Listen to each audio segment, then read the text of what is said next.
សួស្តីបងប្អូនបាទអញ្ចឹងសម្រាប់ Ampli Solo មកលេខ40 70របស់យើងគឺចូល stock មកបន្ថែមបាន2កេសបងប្អូនបាទ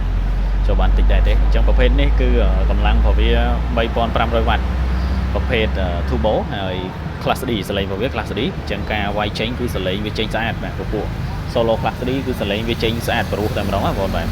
ហើយតើទៅជាមួយនឹងសមត្ថភាពវាយរបស់វាបងប្អូនអាចលេងជាមួយនឹង4តាក់2តាក់បាទ2តាក់មេដៃមួយជាន់សម្រាប់ប្រភេទ Solo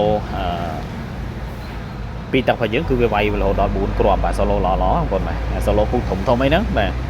វាយបានរហូតដល់4គ្រាប់ហើយនឹងអីក្រួយឆាង4គ្រាប់ឬក៏ក្រួយឆាក្រួយធម្មតាក៏វាវាយ4គ្រាប់ដូចគ្នាដែរបាទអញ្ចឹងវាវាយຂະຫນាតប្រយុទ្ធ Solo បានបាទអេមតែម្ដងបាទ4គ្រាប់ហើយនៅក្រួយ4គ្រាប់បាទអញ្ចឹងសម្រាប់បងប្អូនដែលត្រូវការបាទលេងឈុតប្រយុទ្ធសម្រាប់ Solo 4គ្រាប់ឬក្រួយ4គ្រាប់អីបាទបងប្អូនលេងស៊េរីនេះទៅបាទតូចល្មមហើយងាយស្រួលដាក់ធុងហើយវាយខ្លាំងបាទសលេងចេញស្អាតបាទ Class D បងប្អូនបាទអូខេត្រូវការតាក់ទងបាន